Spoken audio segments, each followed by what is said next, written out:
El precio de la venganza. Un cuento de traición y triunfo. Atención, amantes de las historias que te dejarán sin aliento. Si te gusta el drama, la traición y los giros inesperados, dale me gusta a este video ahora mismo y suscríbete a nuestro canal para no perderte ni una sola historia. ¿Cuál es la venganza definitiva? ¿Es la riqueza? ¿Es la fama? ¿O es demostrarle a la persona que te desechó que no solo estaba descartando a una pareja, sino pasando por alto a un titán? En la historia de esta noche, nos sumergimos en un mundo de glamour, traición y la ilusión destrozada del éxito. Un millonario engreído, Ricardo Sterling, cree tenerlo todo. Una nueva prometida más joven del brazo y la envidia de sus colegas. Pero está a punto de aprender una lección brutal cuando su pasado regresa a su vida. No con un lamento, sino con un trueno que hará que su mundo perfectamente curado se desmorone a su alrededor. No te lo pierdas. El aire en el Club Celestial, un bar privado en la azotea con vistas al resplandeciente Manhattan, estaba impregnado del aroma del dinero. Era un perfume embriagador de cuero caro, whisky añejo y la fragancia segura de sí mismos que usaban hombres y mujeres que nunca tuvieron que mirar una etiqueta de precio. Ricardo Sterling lo inhalaba como oxígeno. A sus 42 años, era un rey en esta jungla particular.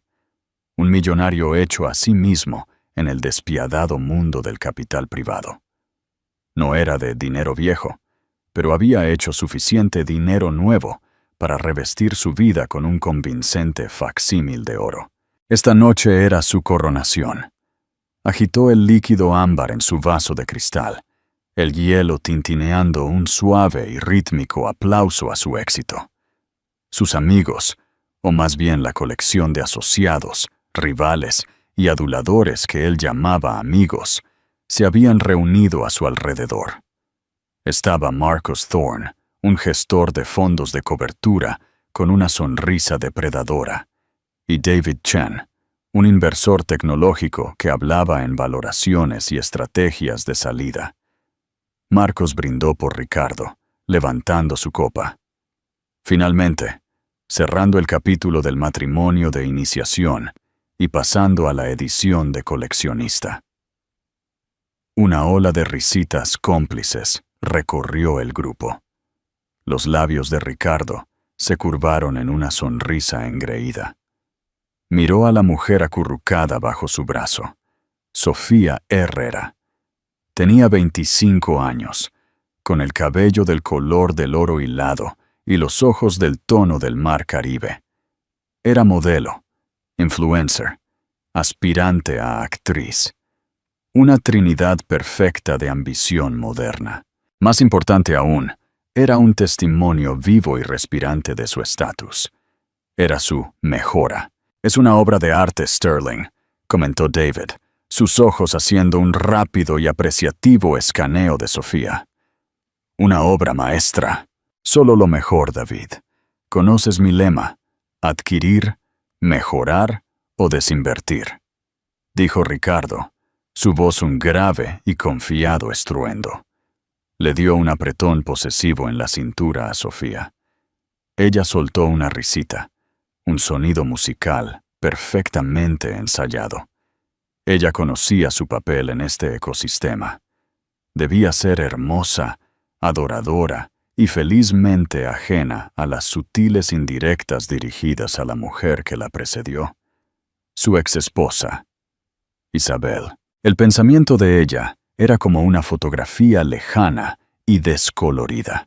Isabel Vargas, la mujer con la que se había casado cuando todavía era solo un analista hambriento, con más ambición que capital.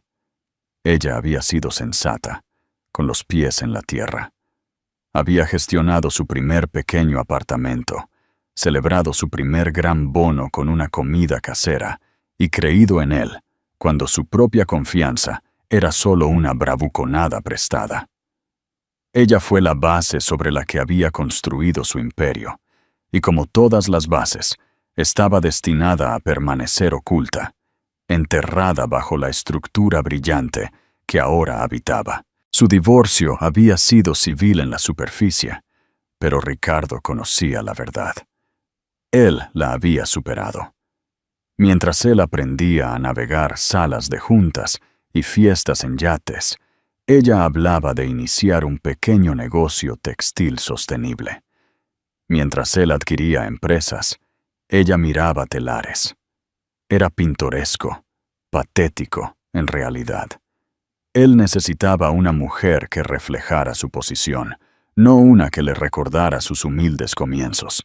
«Oí que Isabel sigue con su pequeño pasatiempo de telas», dijo Marcos, inclinándose conspiradoramente. «Mi esposa la vio en algún mercado de agricultores en el barrio de Gracia, de todos los lugares, vendiendo bufandas o algo así». Ricardo se burló, un sonido corto y agudo de desprecio. «Déjala, la mantiene ocupada. Algunas personas simplemente están destinadas a las ligas menores. Es una pena, pero ¿qué se puede hacer? Le envié un generoso acuerdo, más que suficiente para financiar toda una vida de círculos de tejido». Sintió una oleada de validación. Aquí estaba él, en el ático de la Sociedad de Madrid, mientras ella vendía artesanías en un barrio que él no había pisado en años. Él había ganado. El divorcio fue la desinversión definitiva, y Sofía fue la adquisición definitiva. «Bueno, esta noche es sobre el futuro», declaró Ricardo, levantando su copa aún más alto. «Por mi hermosa prometida, Sofía, la mujer que entiende lo que significa alcanzar las estrellas». Sofía sonrió, su sonrisa tan brillante como el diamante en su dedo.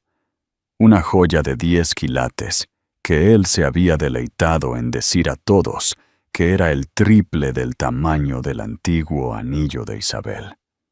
Mientras el grupo brindaba por su brindis, Ricardo sintió una embriagadora sensación de triunfo.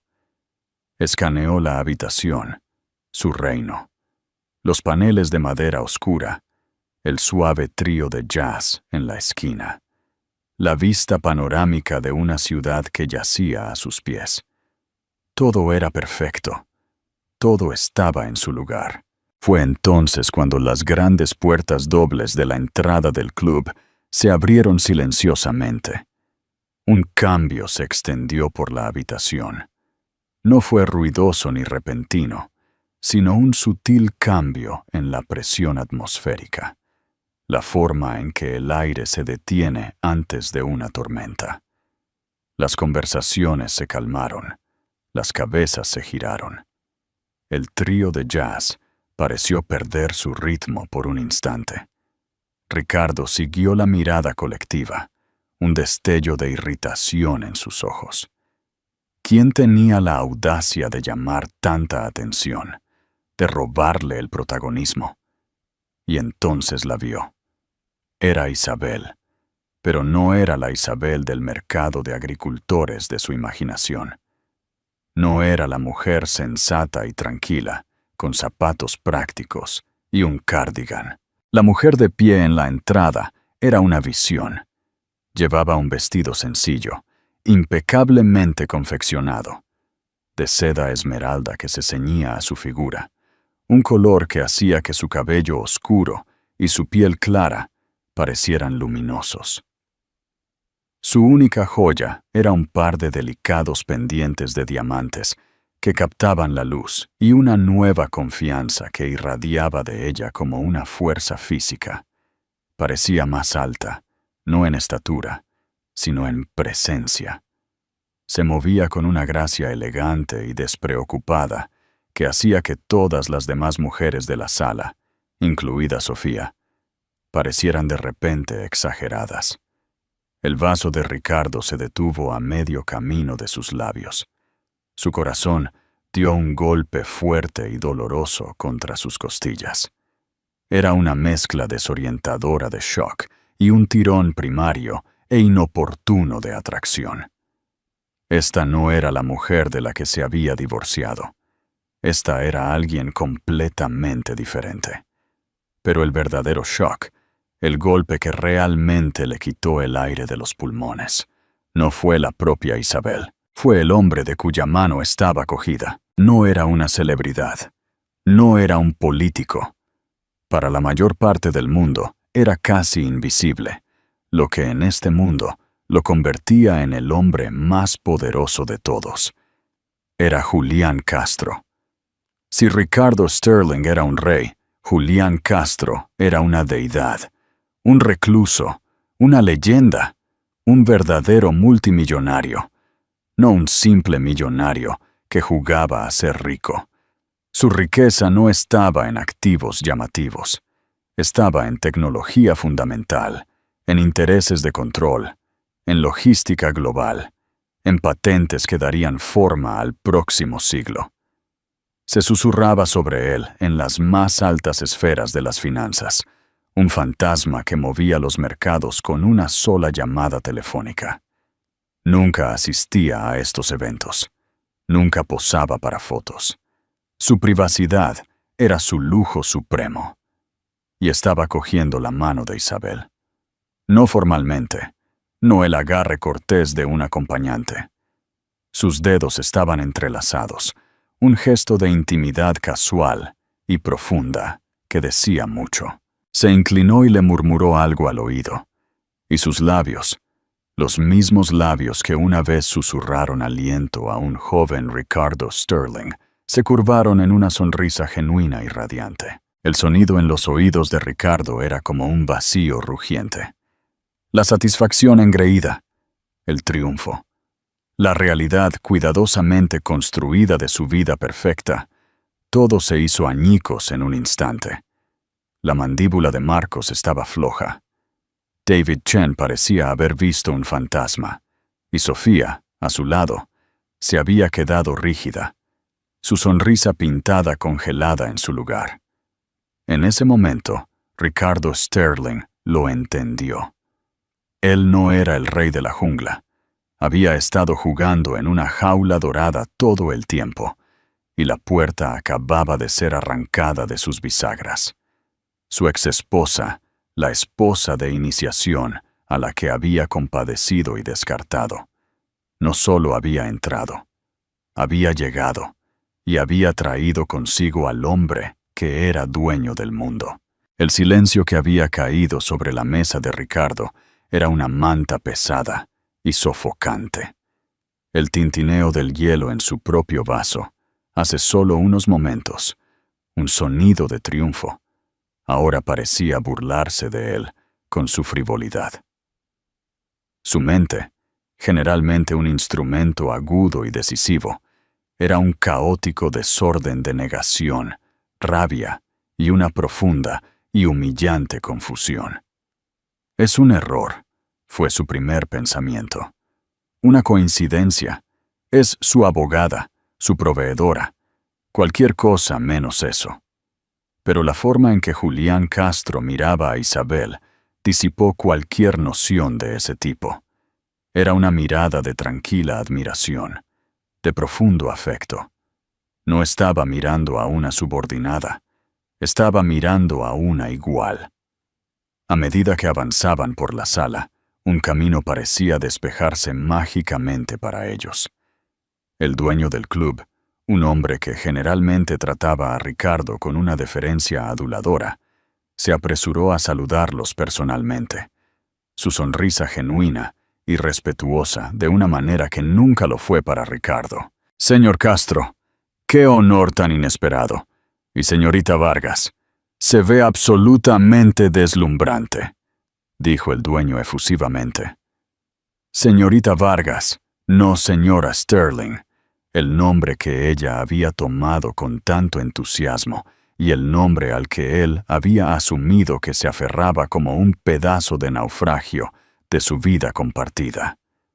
Se dio cuenta con un sobresalto de que no había pensado en ella como Isabel Vargas en más de una década. En su mente, ella era permanente e irrevocablemente su ex. Marcos fue el primero en hablar. su voz un susurro ronco. ¿Es ese Julián Castro? ¿El hombre que compró Omnicorp con calderilla? No puede ser, murmuró David, pero sus ojos muy abiertos por la incredulidad contaban una historia diferente. Sofía finalmente rompió su estado congelado. Se volvió hacia Ricardo, su voz una pregunta aguda y chillona. Richie, ¿quién es ese? ¿Con quién está? Había una nueva nota inquietante en su tono. La mirada adoradora había desaparecido, reemplazada por una curiosidad calculadora. Estaba recalibrando, evaluando la nueva dinámica de poder que acababa de detonar en la habitación. Ricardo no pudo responder. Tenía la garganta apretada. Observó cómo Julián guiaba a Isabel a un reservado apartado en la esquina, un lugar privilegiado que siempre estaba reservado y que a Ricardo nunca se le había ofrecido.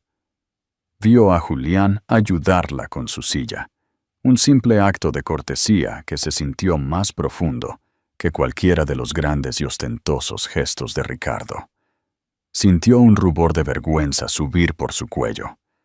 La historia sobre Isabel en el mercado de agricultores, su propia lástima condescendiente, todo le pareció una broma patética ahora.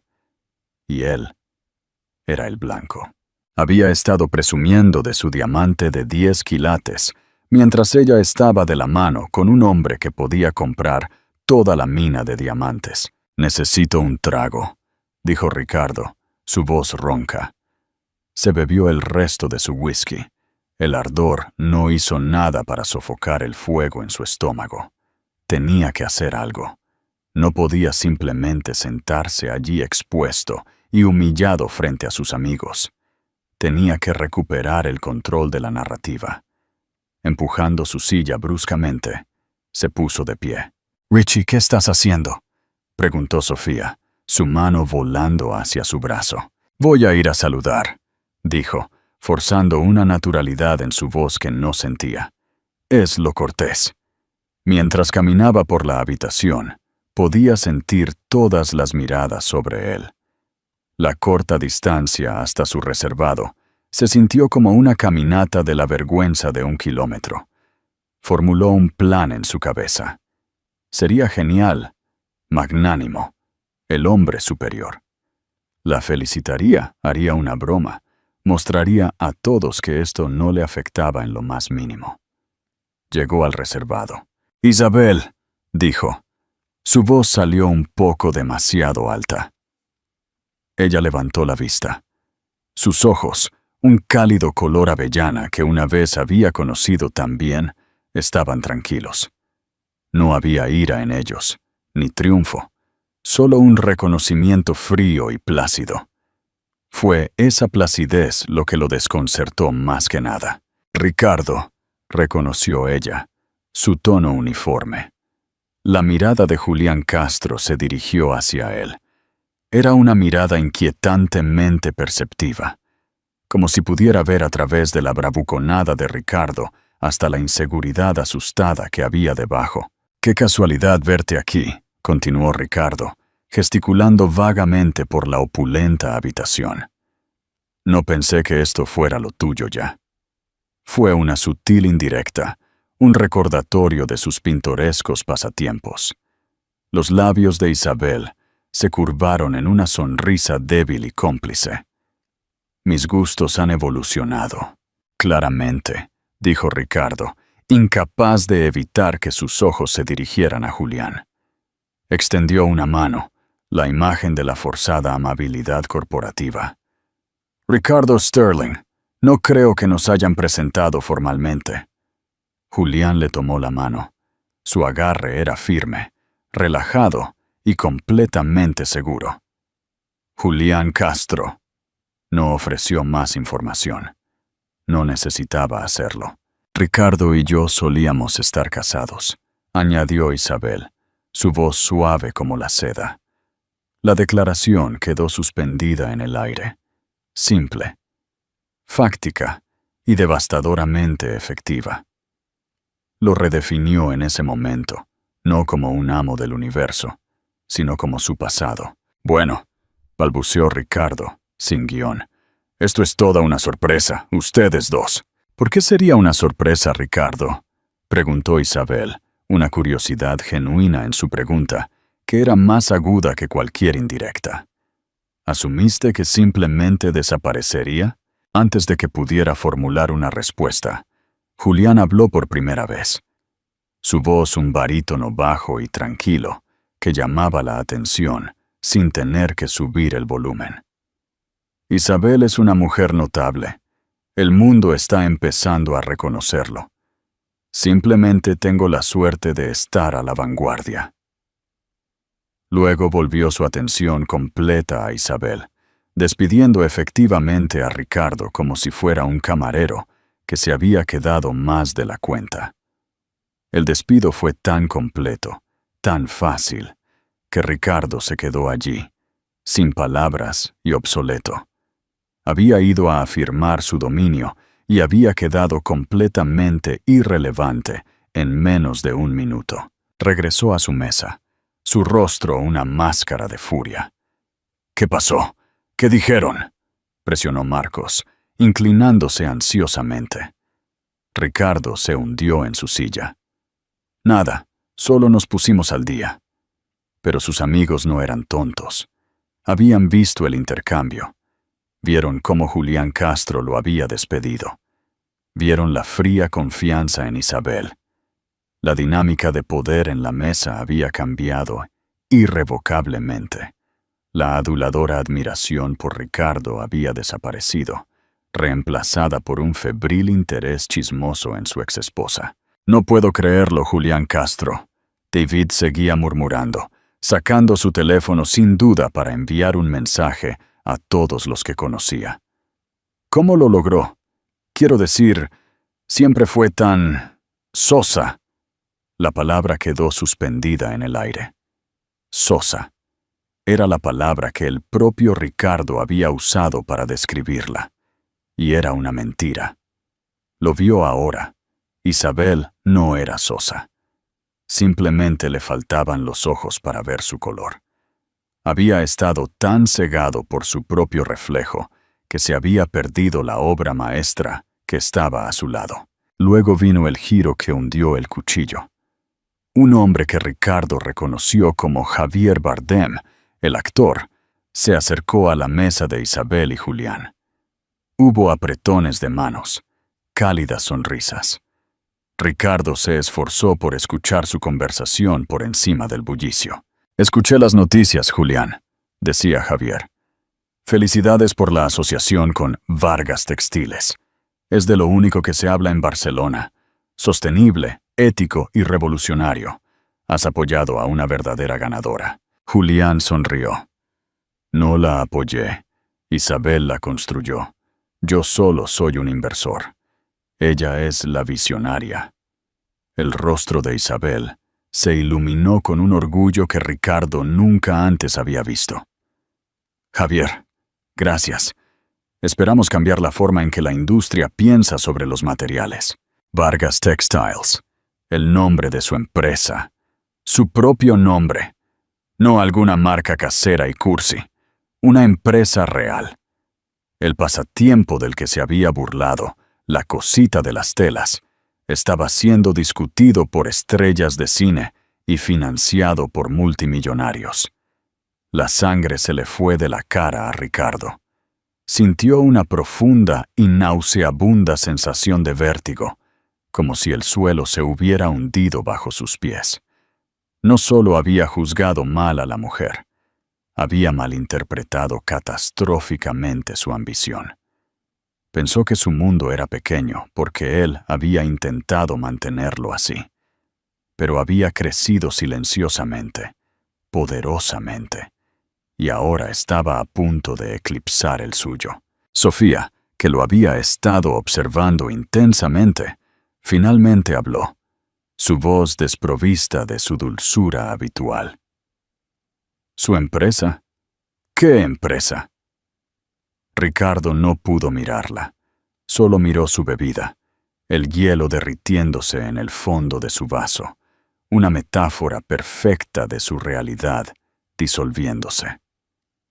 El rey había sido destronado en su propia corte, y la mujer que había desechado llevaba la corona. ¿Crees que Ricardo merecía este golpe de realidad? Déjanos tu opinión en los comentarios y no olvides compartir este video si te ha impactado. El viaje a casa, a su estéril y minimalista ático en el reluciente coche deportivo alemán de Ricardo, fue un ejercicio de silencio opresivo. Sofía se sentó en el asiento del pasajero, mirando las luces borrosas de la ciudad. Su habitual torrente de charla, ahogado por un muro de contemplación hosca.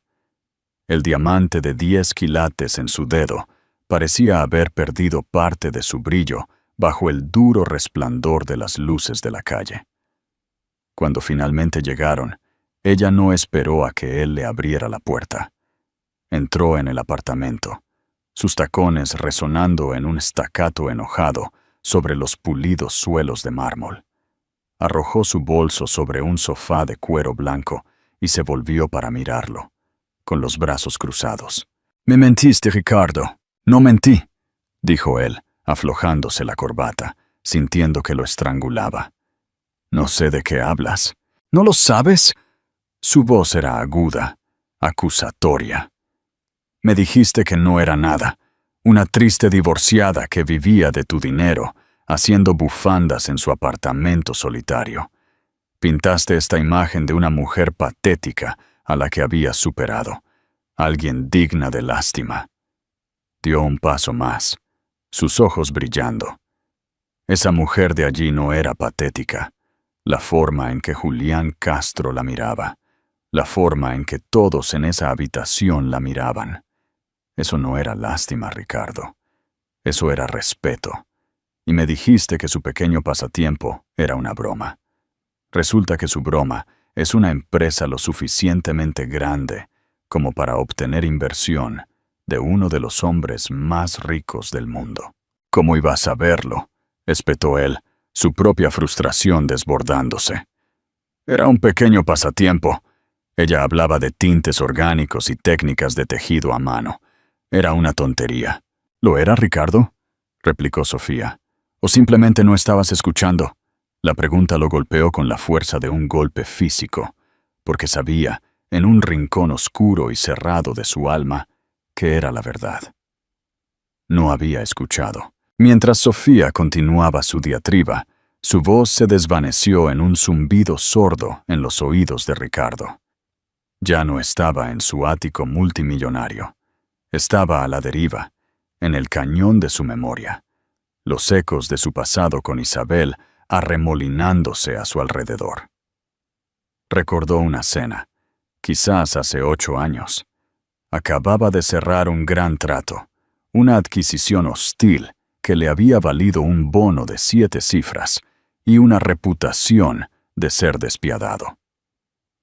Llegó a casa ebrio de victoria y vino caro para encontrar la mesa del comedor cubierta no con comida, sino con muestras de tela en tonos tierra de índigo, óxido y azafrán.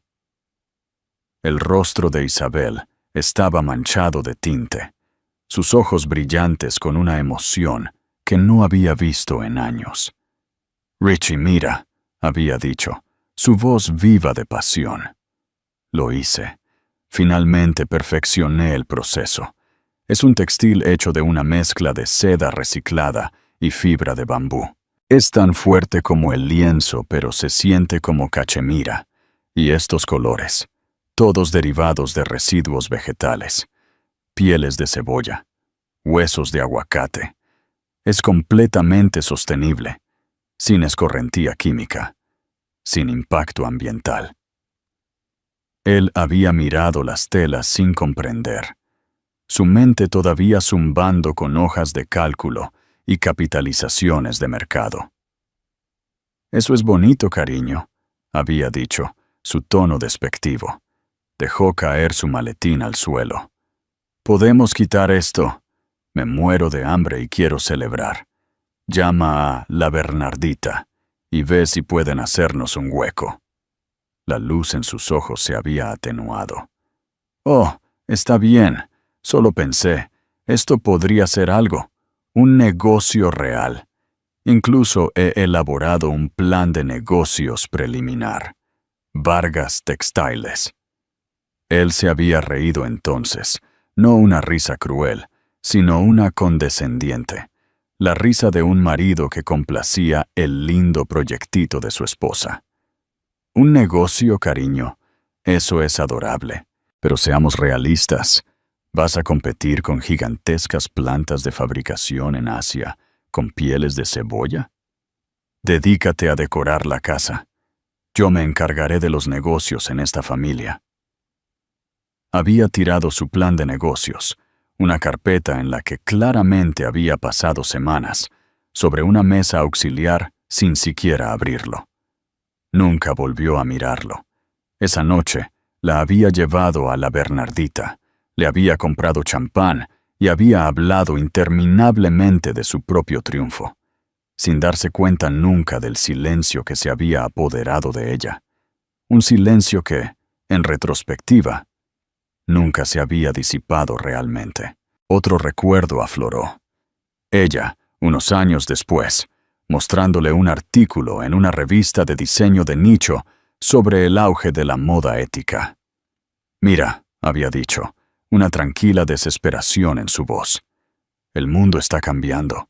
La gente está empezando a preocuparse de dónde vienen sus productos. Este es el futuro, Ricardo.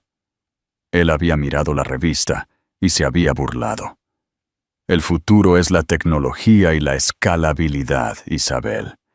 No un puñado de hippies dispuestos a pagar una fortuna por un saco de arpillera feo. Es una moda. Concéntrate en planificar la gala benéfica. Eso es importante para mi imagen. Él la había alejado activa y repetidamente de su ambición y hacia el papel que le había asignado. La esposa socialité y de apoyo. No solo había sido ignorante de su potencial, sino que había sido el principal obstáculo para ello. Vio su pasión no como algo que debía nutrirse, sino como una distracción de sus deberes como la señora Sterling. Y Julián Castro, ¿cómo lo había conocido? Ricardo imaginó una fiesta glamurosa, un encuentro casual, pero su instinto le decía que esa era su propia fantasía, su propia visión limitada del mundo. La verdad era probablemente mucho más impresionante y mucho más humillante para él. Tenía razón. Isabel no había conocido a Julián en una fiesta. Después del divorcio, armada con un acuerdo que Ricardo había considerado un generoso paracaídas de oro, Isabel había hecho lo único que él nunca esperó. Lo invirtió todo en sí misma. Alquiló un pequeño taller en el Poble Nou de Barcelona. Compró 2 telares de última generación y contrató a un ingeniero textil que acababa de graduarse de la Escuela Superior de Diseño. Durante 2 años, trabajó incansablemente, refinando su producto, construyendo una cadena de suministro y operando en una oscuridad casi total. Obtuvo su primera oportunidad no en un mercado de agricultores, sino en un simposio de alto nivel sobre tecnología sostenible. Había pagado la exorbitante tarifa de entrada con el último de su capital, asegurando un pequeño stand de 3 metros en la parte trasera del salón, rodeada de corporaciones tecnológicas multimillonarias. Durante 2 días fue mayormente ignorada. Luego, en la última tarde, un hombre con un simple traje gris, sin séquito ni credencial, se detuvo en su stand. No miró sus productos. Los estudió. Tomó una muestra de su tela de seda de bambú, frotándola entre el pulgar y el índice. Leyó sus especificaciones técnicas, sus ojos escaneando los datos sobre la resistencia a la tracción y la composición del tinte. «Esto es notable», había dicho. Finalmente su voz tranquila. La huella de carbono es prácticamente nula. Sin embargo, la calidad es superior a las telas producidas con 1000 veces el costo ambiental. ¿Cómo resolviste el problema de la consistencia de la fibra? Era Julián Castro. No había sido atraído por el brillo o el marketing. Había sido atraído por los datos, por la brillantez de la solución. Hablaron durante 2 horas, no de dinero o fama, sino de innovación de procesos e imperativos éticos. Él vio el genio en lo que ella había creado, lo mismo que Ricardo había descartado como una tontería. Al final de la semana, su firma de capital de riesgo había firmado una carta de intención para proporcionar financiación inicial. No fue un gesto romántico, fue una astuta decisión comercial. El romance, Isabel admitiría más tarde a una amiga, llegó después, nacido de un encuentro de mentes, una pasión compartida por construir algo significativo. Julián no se sintió atraído por la mujer de la que Ricardo se había divorciado. Se sintió atraído por la mujer en la que se había convertido a pesar de él. De vuelta en el ático, la voz de Sofía finalmente interrumpió la ensoñación de Ricardo. ¿Y tú te quedaste ahí, pareciendo un tonto? ¿Tienes idea de cómo me hace ver esto a mí? Ricardo la miró. Luego la miró de verdad. La vio por lo que era. Hermosa, ambiciosa y completamente transaccional. La había elegido porque era un reflejo de sus propios valores superficiales. Y ahora ese reflejo le mostraba una versión distorsionada y fea de sí mismo. Había pensado que Sofía era su obra maestra, su mejora, pero estaba empezando a darse cuenta de que ella era solo un espejo, y no le gustaba lo que veía. Su mundo no solo se estaba desmoronando por el éxito de Isabel, se estaba desmoronando porque su éxito le ponía un espejo gigante y despiadado a su propio y profundo fracaso, no como hombre de negocios, sino como hombre. No solo había perdido una esposa, había descartado una fortuna y ni siquiera había sido lo suficientemente inteligente como para saberlo. En los días que siguieron a la desastrosa noche en el Club Celestial, el mundo de Ricardo Sterling comenzó a encogerse. El incidente se convirtió en el principal chisme de su círculo de élite. Los mensajes de David Chen claramente habían circulado. Cuando Ricardo entraba en una sala de juntas, la charla previa a la reunión se calmaba de repente. Captaba los susurros, las miradas de reojo. Su poder, una vez absoluto en su esfera, ahora estaba siendo cuestionado. Ya no era el hombre a envidiar. Era el hombre que había cometido el mayor error en la historia social y romántica. Sus llamadas a Marcus Thorne, una vez una fuente confiable de chismes y adulación, ahora eran recibidas con una fría profesionalidad. Las invitaciones a noches exclusivas de póker y viajes de golf de fin de semana se secaron. Se estaba convirtiendo en una carga, un chiste andante. La peor parte fue la cobertura. Vargas Textiles estaba de repente en todas partes. Forbes publicó un reportaje, El Fénix de la tela, cómo Isabel Vargas está tejiendo el futuro de la moda. Vogue Business hizo una inmersión profunda en su cadena de suministro. Su rostro sereno y seguro aparecía en portadas de revistas y sitios web de negocios, y a menudo se mencionaba a Julián Castro no como su salvador, sino como su socio estratégico. Ricardo se obsesionó. Pasaba sus noches revisando artículos sobre ella, su estómago retorciéndose con un cóctel tóxico de celos, arrepentimiento y pura e inmaculada rabia. Vio fotos de ella y Julián en inauguraciones de galerías, en conferencias tecnológicas, pareciendo en todo momento la pareja poderosa. Él, Ricardo Sterling, había sido relegado a una nota al pie en su historia. El exmarido tonto. Su relación con Sofía se estaba fracturando bajo la tensión. Se había vuelto distante, su teléfono siempre en la mano, su expresión una mezcla de aburrimiento y resentimiento.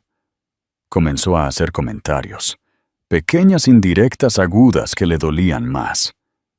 Vi que la empresa de Isabel está abriendo una tienda insignia en el barrio de Salamanca, dijo una mañana, durante el desayuno, sin levantar la vista de su teléfono. Debe ser agradable tener un novio multimillonario que lo pague. Es un inversor, no su alcancía, espetó Ricardo. Es un negocio. Lo que sea, se burló ella.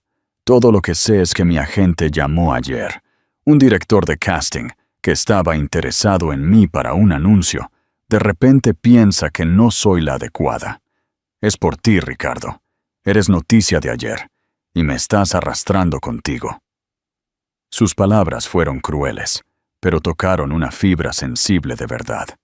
Su moneda social estaba cayendo en picada, y Sofía, cuya carrera entera se basaba en la asociación y la imagen, estaba entrando en pánico. El punto de ruptura llegó una semana después. Ricardo estaba en una reunión con un grupo de posibles inversores de Singapur para un nuevo fondo que estaba lanzando. Era un trato crítico, el que necesitaba para reafirmar su dominio. Todo iba bien. Estaba en su elemento, encantador y persuasivo, lanzando cifras y proyecciones. Entonces uno de los inversores, un hombre de rostro severo llamado señor Lim, hizo una pausa. Señor Sterling, sus proyecciones son impresionantes, pero nuestro equipo de diligencia de vida ha planteado una preocupación sobre su juicio. Ricardo se puso rígido. ¿Mi juicio? Mi historial habla por sí mismo. El señor Lim ofreció una sonrisa delgada y sin disculpas. De hecho, pero también hemos estado leyendo sobre Vargas Textiles, una empresa verdaderamente revolucionaria. Entendemos que su exesposa es la fundadora. Usted estuvo casado con ella durante la fase inicial de desarrollo de su tecnología central. Sin embargo, dejó pasar la oportunidad de ser su inversor inicial, una oportunidad que un hombre como Julián Castro aprovechó de inmediato. Se inclinó ligeramente.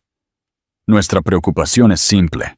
Si usted no pudo ver el potencial de $1.000 millones en su propia casa, ¿cómo podemos estar seguros de que puede verlo por nosotros en el mercado? La habitación se quedó fría. Fue la máxima acusación. Su mayor fracaso personal ahora estaba infectando su vida profesional. Fue un ataque directo al núcleo mismo de su identidad, su capacidad para detectar valor. Murmuró alguna excusa sobre un conflicto de intereses, pero el daño estaba hecho. El aire de duda era palpable. El trato no estaba muerto, pero estaba en soporte vital. Salió de la reunión con una furia fría.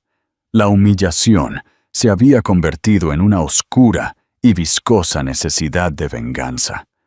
No podía quedarse de brazos cruzados y verla ascender sobre las cenizas de su reputación.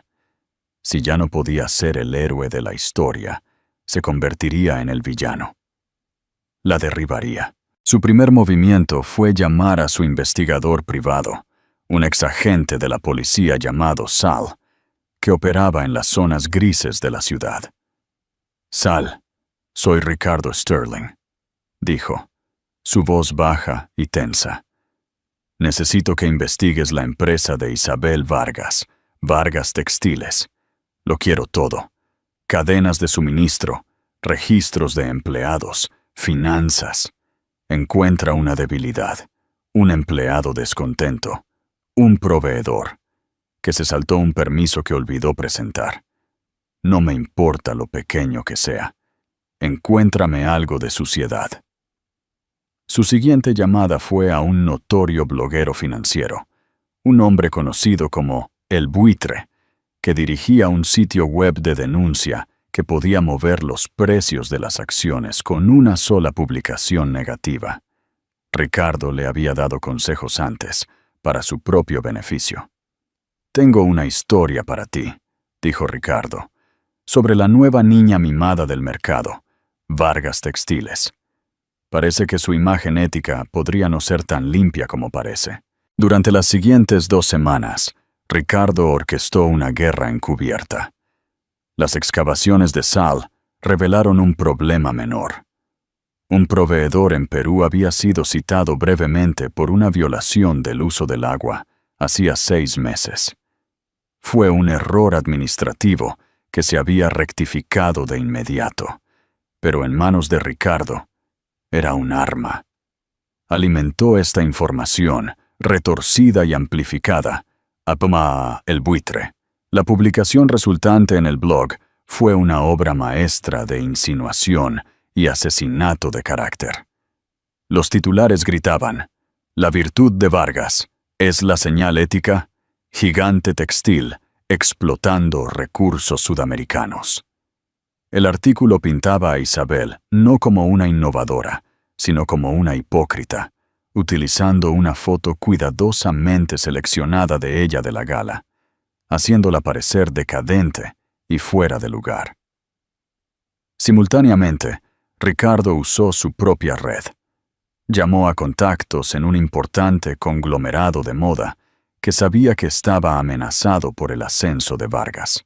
Insinuó que la mezcla de fibra patentada de Vargas no era tan duradera como se afirmaba, sugiriendo que se realizaron pruebas independientes diseñadas para fallar. Susurró a los banqueros que la inversión de Julián Castro era un proyecto de vanidad y que la empresa estaba quemando efectivo sin un camino claro hacia la rentabilidad. Estaba construyendo una contranarrativa, una red de mentiras y medias verdades diseñadas para envenenar su reputación y asustar a sus inversores. Fue una campaña sucia y desleal, pero Ricardo sintió una sombría satisfacción. Estaba de nuevo en control. Ya no era la víctima, era el titiritero que movía los hilos desde las sombras. Estaba tan consumido por su campaña de sabotaje que no se dio cuenta de que Sofía estaba haciendo una maleta hasta que la encontró de pie junto a la puerta del ático, con 2 bolsos de diseñador a sus pies. «¿A dónde vas?», preguntó, una sensación de pavor apoderándose de él. «Me voy a quedar con mi hermana en Marbella por un tiempo», dijo ella, su voz plana. No lo miró a los ojos. «¿Por cuánto tiempo?».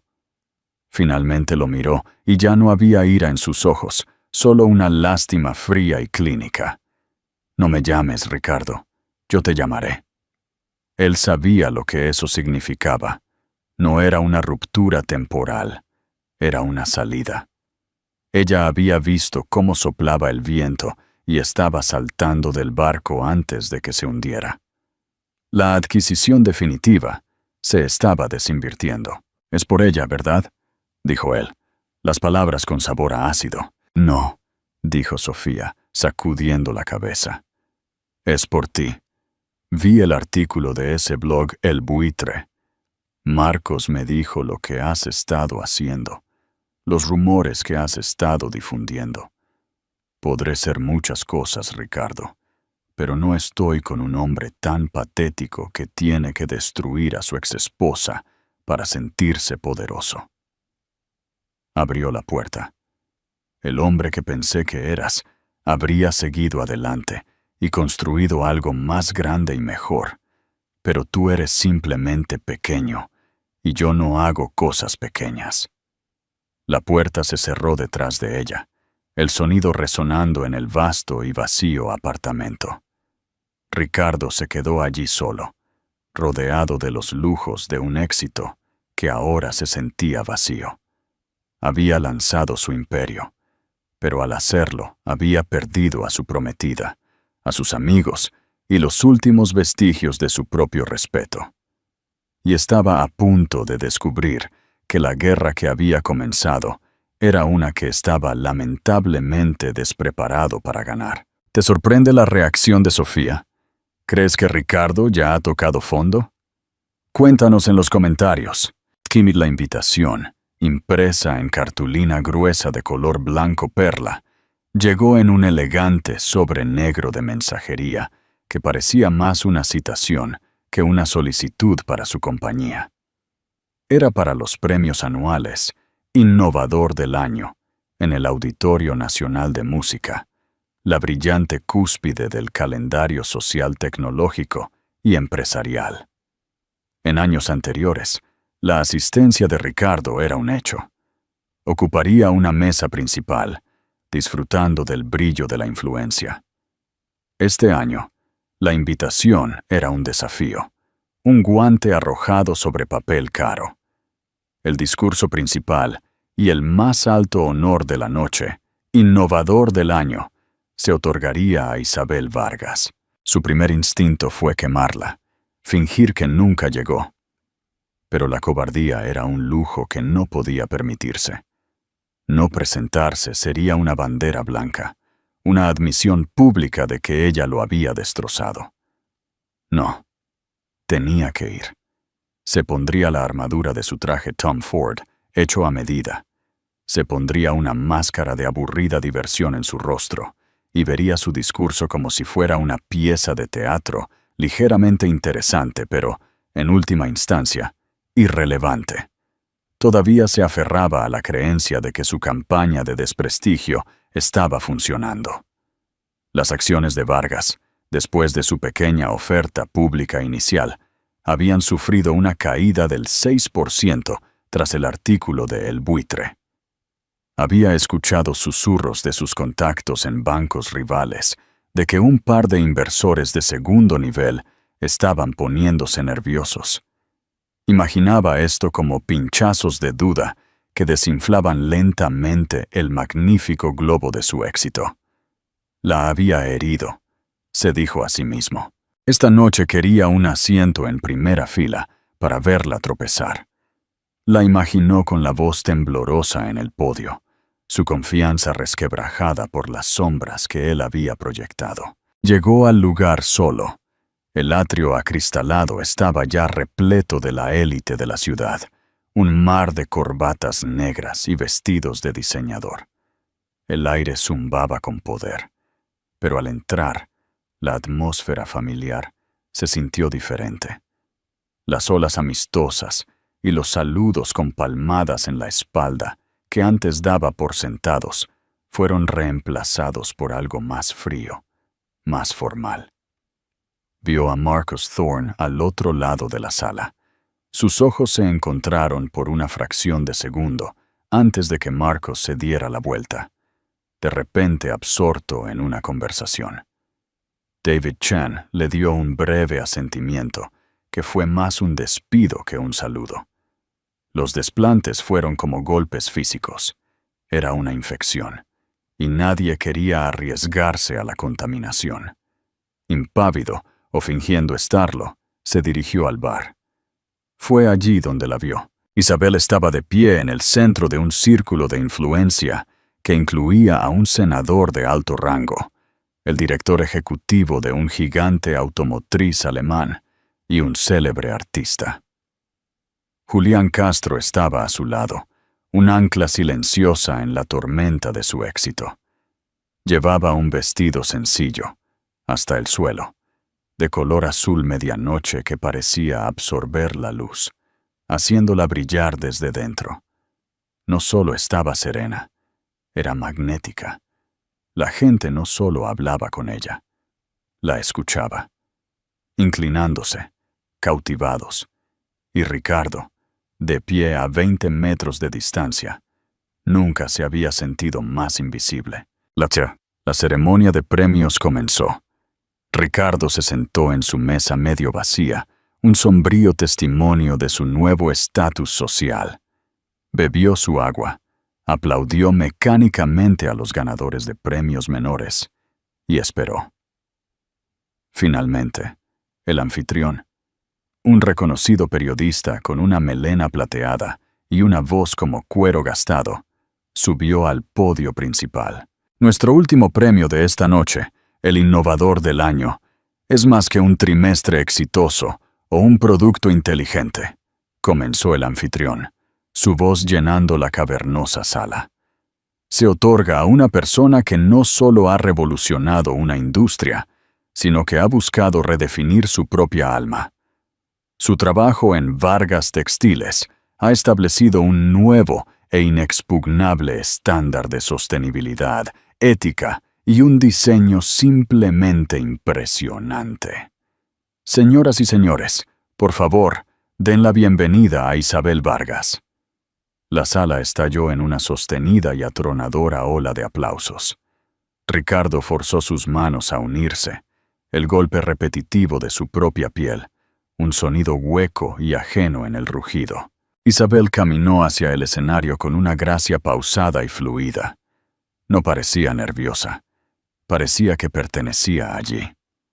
Llegó al podio, se tomó un momento, y una sonrisa genuina y cálida se extendió por su rostro, iluminando las enormes pantallas a cada lado del escenario. Gracias, comenzó su voz, clara, firme y resonante. Ser reconocida por la innovación es el mayor honor que puedo imaginar, porque la innovación, en su esencia, es ver lo que no está allí y preguntar, ¿por qué no?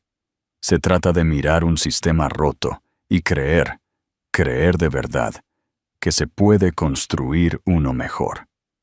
Habló maravillosamente sobre su viaje, su inspiración inicial, su creencia en un mundo donde los negocios podrían ser una fuerza para el bien. Fue elocuente, inspirador, perfectamente calibrado. Ricardo sintió un destello de satisfacción engreída. Está tomando el camino alto, pensó, ignorando la controversia. Una clásica y débil jugada de relaciones públicas. Y entonces, justo cuando se estaba acomodando en su cínica comodidad, su tono cambió. La calidez permaneció, pero ahora estaba sustentada por un núcleo de acero puro.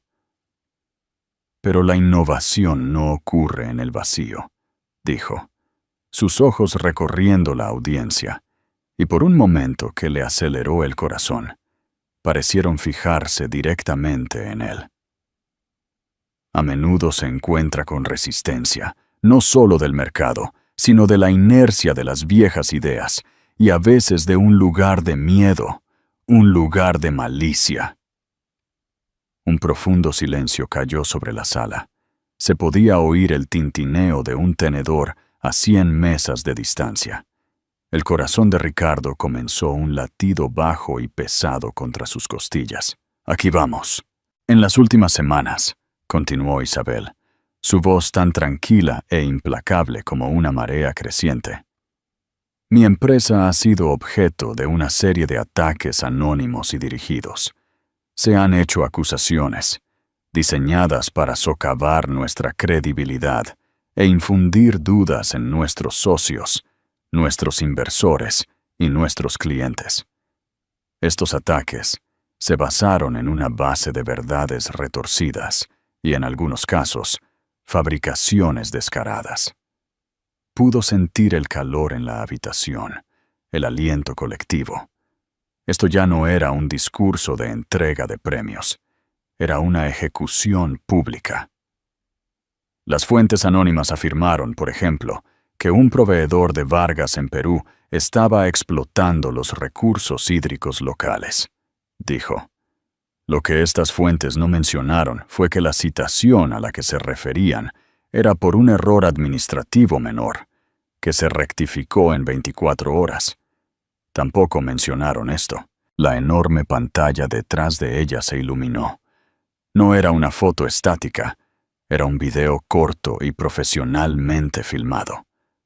Apareció un hombre de unos 60 años, con un rostro amable y curtido, hablando en español, con subtítulos en inglés. El pie de foto lo identificaba como el alcalde del pueblo peruano. Vargas Textiles no es una corporación que toma, dijo el alcalde, su voz cargada de emoción. Son un socio que da. Después de la citación, no solo pagaron una multa, sino que cofinanciaron una planta de purificación de agua de última generación para toda nuestra comunidad. Mi gente tiene agua potable limpia, por primera vez en una generación, gracias a Isabel Vargas. El video terminó con una toma de dron de la nueva y reluciente instalación. Una ola de murmullos atónitos recorrió la audiencia. Ricardo sintió un nudo frío apretarse en su estómago. También susurraron que nuestra mezcla de fibra patentada era débil, que no podía soportar el uso industrial, continuó Isabel, implacable. Pensamos que era una pregunta justa, así que enviamos nuestra tela al Laboratorio de Ciencia de Materiales de la Universidad Politécnica de Madrid para pruebas de estrés independientes. Podría mostrarles las tablas de datos, pero creo que una cita del científico principal, el doctor Arturo Espino, podría ser más efectiva. La pantalla cambió ahora, mostrando una cita en grandes letras en negrita. La fibra Vargas B+10 es, sin exageración, un milagro de la ciencia de los materiales. En nuestras pruebas, superó al Kevlar en resistencia a la tracción, con una fracción del peso, y no mostró degradación después de 5.000 horas de pruebas de UV y abrasión. Es, simplemente, el futuro. Ricardo sintió que la sangre se le iba de la cara. Arturo Espino, ese era el primo de Marcos Thorne, un hombre que Marcos había jurado que estaba de su lado. La traición era vertiginosa. Estos ataques fueron diseñados para parecer periodismo, dijo Isabel, su voz ahora con un tono frío y duro de justa furia. Pero no lo fueron. Fueron una campaña coordinada de sabotaje industrial orquestada por una única fuente cobarde. Una fuente que intentó envenenar nuestra empresa desde las sombras porque carecía del coraje para enfrentarnos, o quizás a sí mismo, a la luz. Pudo sentir las miradas ahora, cientos de pares de ellas, volviéndose hacia él como heliotropos hacia un sol moribundo. Era la única persona en esa sala con el motivo. Todos conocían su historia. Todos sabían que era el exmarido tonto. Quería encogerse, desaparecer, pero estaba inmovilizado por el peso de su mirada colectiva. Isabel hizo una pausa, dejando que el silencio se extendiera, dejando que la acusación quedara suspendida en el aire y se solidificara. Hay un viejo dicho: las personas que viven en casas de cristal no deben tirar piedras.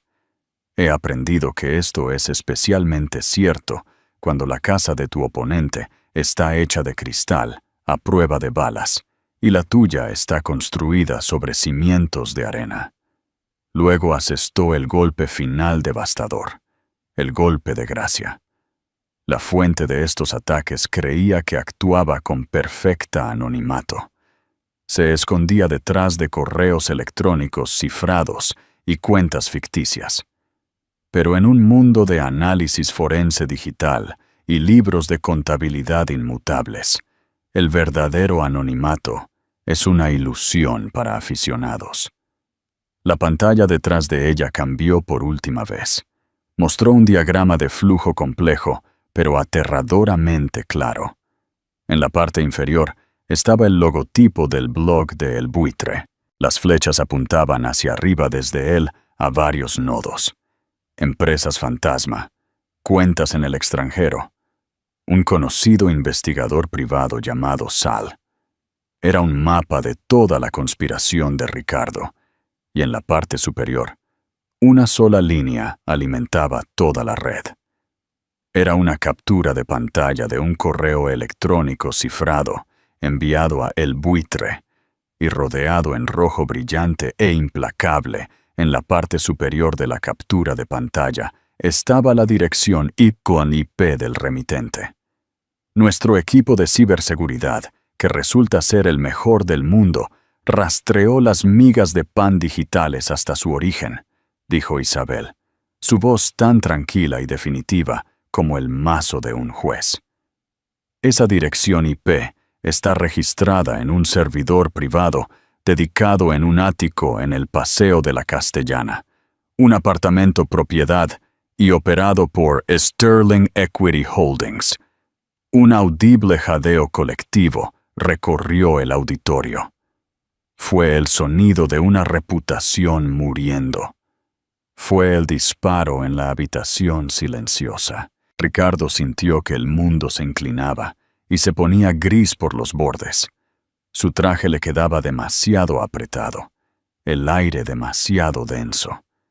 Estaba expuesto, total, completa e irrevocablemente. Había sido un depredador jugando en la oscuridad, y ella acababa de encender los focos del estadio. Isabel lo miró directamente, luego a través de la vasta extensión de la habitación. Su mirada era penetrante, inquebrantable y desprovista de odio. Lo que vio en sus ojos fue mucho peor. Era lástima. Era una finalidad profunda y despectiva. No solo había defendido su castillo, sino que había vuelto sus propias armas de asedio contra él y había arrasado su casa de cristal hasta que no quedaron más que fragmentos brillantes y patéticos. La innovación siempre tendrá sus enemigos, concluyó, volviendo su atención a la audiencia cautivada. Pero el futuro no pertenece a quienes intentan derribar las cosas. Pertenece a quienes construyen. Gracias. Salió del escenario entre una ovación de pie ensordecedora y unánime. No era solo un aplauso para su empresa, era un rugido de aprobación para su carácter, una celebración de su victoria sobre el hombre mezquino y amargado que había intentado arruinarla. Ricardo se quedó paralizado, una estatua de la vergüenza en el centro de la sala. Su teléfono, que había silenciado, comenzó a vibrar contra su pierna con una intensidad frenética e incesante. No necesitaba mirar. Sabía quién era. Los inversores de Singapur, sus abogados, la CNMV, la prensa. Levantó la vista y vio a Julián Castro esperando a Isabel al costado del escenario. No sonreía triunfalmente. Simplemente le entregó un vaso de agua y la observó con una expresión de inmenso y tranquilo orgullo. Él no había luchado su batalla por ella. Había confiado en ella. La había armado y le había dado el espacio para ganar su propia guerra. En ese momento abrasador y esclarecedor, Ricardo Sterling finalmente comprendió el abismo que lo separaba de un hombre como Castro. Ricardo compraba cosas, empresas, lealtad, mujeres que veía como objetos hermosos. Julián Castro invertía en personas. Y en Isabel Vargas había hecho la inversión de su vida. Ricardo, en su ciega y amarga arrogancia, había hecho la peor operación de toda su carrera. Y la factura acababa de llegar, frente a todo el mundo. Y ahí lo tienen. Ricardo Sterling, el hombre que pensó que podía desinvertir su pasado como una mala acción, aprendió la lección más dura de todas. El verdadero valor no es algo que se pueda comprar o vender, es algo que se construye. Isabel no necesitó un multimillonario para salvarla, solo necesitó liberarse del hombre que la estaba frenando, y el resto fue historia. Encontró un socio que vio su valor, no un hombre que la vio como un reflejo del suyo propio. ¿Qué te pareció el regreso triunfal de Isabel? ¿Fue merecida la caída de Ricardo? Déjanos tu opinión en los comentarios. Leemos cada uno de ellos. Si esta historia de empoderamiento y dulce, dulce venganza te ha cautivado, por favor, dale un gran me gusta a este video. Compártelo con alguien que necesite un poco de inspiración. Y lo más importante, pulsa el botón de suscribirte y activa las notificaciones para no perderte ninguna otra historia. Gracias por ver.